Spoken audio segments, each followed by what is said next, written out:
my target for the show is for 45 plus audience, but increasingly in life, as I covered senior issues earlier, it's everything is multi-generational. It doesn't really make sense to basically isolate these demographics from each other.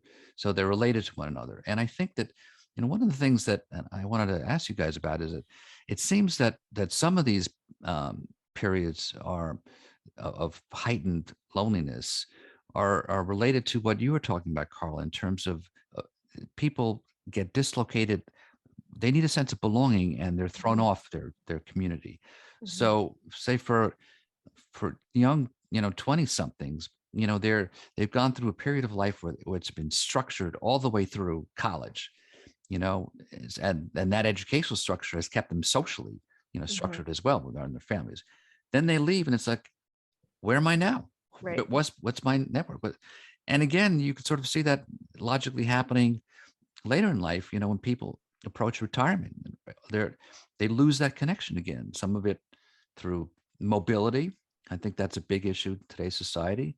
The fact that we lose that sense of connection because we're such a mobile society. We're moving all over the place and moving jobs, moving locations, moving in every possible way, which is nice. Gives us flexibility, but it also, breaks our connections. I think that's absolutely right. And I think one good, and I don't remember who said this, but one thing that's a good predictor is that losses predict loneliness. Mm, And that is something that's agnostic. So as it, again, as you mentioned, younger people, the move, the away from structure, that's a loss. You may be gaining something, but it may give you some time to regain that.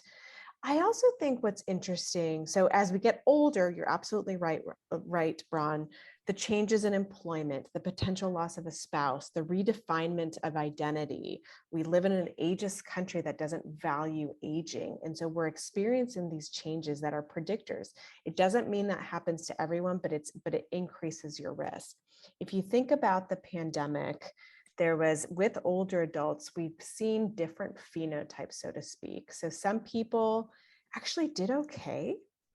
I would say I had some homebound older adults that I cared for were already used to, sadly, being isolated. And so suddenly being stuck at home was no change because they were already doing this. If anything, some right. people actually suddenly had more support because people were calling all of a sudden, right?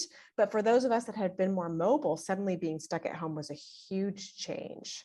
So, I think what's also interesting when you compare younger adults to older adults and the use of technology, which you started talking about Right. earlier, is that, and I don't know, but I think there's some really interesting theories about how do we establish and develop relationships, and are our relationship quality the same when we work via technology versus in person, in-depth relationships. Right. And Marsha, I Marcia. think you're going to add, Yeah, yeah. jump in, Marcia, on that topic. Well, I want to say that those of us who are active